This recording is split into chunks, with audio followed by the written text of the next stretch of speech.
Hello everyone, welcome to my new mini blog. কেমন আছো সবাই? তো কালকে ঘুরতে বেরিয়ে গেছিলাম একটু পিসির বাড়ির উদ্দেশ্যে। অনেক দিন পরই গেছিলাম। তো পিসির বাড়ি হচ্ছে হাওড়া শিবপুরে। তো আমরা সবাই মিলেই রেডি হয়ে বেরিয়ে গেছিলাম যাওয়ার জন্য। আর যাওয়ার আগে আমরা কিছুটা ফ্রুটস কিনে নিয়েছিলাম, লেবু, আপেল, বেদানা এগুলোই। আর তারপর ওখান দিয়ে আমরা কাজ মিটিয়ে বেরিয়ে গেছিলাম মলের উদ্দেশ্যে, কারণ আমাদের কালকে একটু ছিল পুজোর মার্কেটিং করার। অ্যাকচুয়ালি আমার কিছু নেওয়ার তেমন ছিল না, কারণ আমার অলমোস্ট হয়েই গেছে। মার কিছু কেনাকাটার ছিল, তো সেইগুলোর জন্য যাচ্ছিলাম। আর এই যে যেখানেই যাই আমার তো ফল ক্যারি করা অভ্যাস, আমি সবসময় ফলই খাই।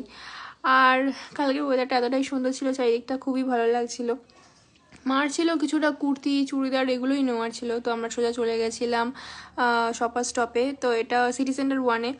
তো গিয়ে আমিও কিছু ট্রায়াল করছিলাম, দেখছিলাম কোনটা ভালো লাগে কি লাগে না, সেগুলোই আলোচনা করছিলাম। আর ওখান দিয়ে বেরিয়ে আমি চলে গেছিলাম আমার ড্রাই ফ্রুটসের দোকানে, কারণ যখনই যাই আমার কিছু না কিছু একটা ফুরিয়ে যায়, আমি সেগুলো কিনে নিই।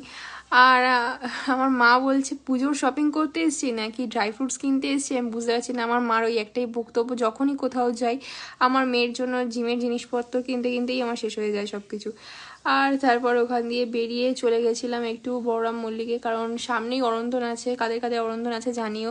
তো ওখানে মিষ্টি, দই এগুলো নেওয়ার ছিল, তো সেইগুলোই নিয়ে নিয়েছিলাম। আর সবশেষে চলে এলাম বাড়ি। ব্যাস এইটুকুই। কেমন লাগলো জানিও। টাটা।